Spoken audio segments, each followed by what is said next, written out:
Hi everyone and welcome back to Excel Wiz. In this video I'm going to show you how you can write 1/2 or a half in Excel as a fraction. Let's get started.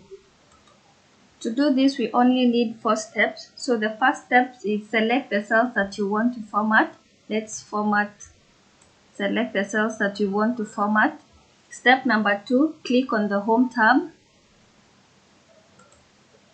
Click on the Home tab.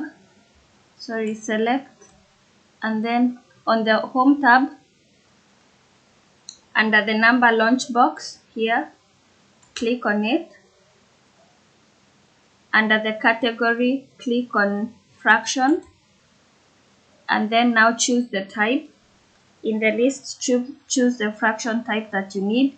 The one that we need now is halves. As halves, click on it and click OK. So now in the list, since we've chosen the format that we want, we can now begin to write our halves.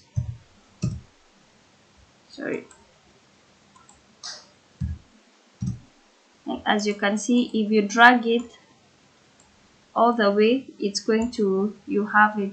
But if you click in another place and do the same, it's going to give you a date instead of half. So this is how you can actually write 1/2 as a fraction in Excel. Thank you so much for watching. If you have any other question, please feel free to leave it in the comments section down below. And as always, thank you so much for watching and see you again in the next video. Bye.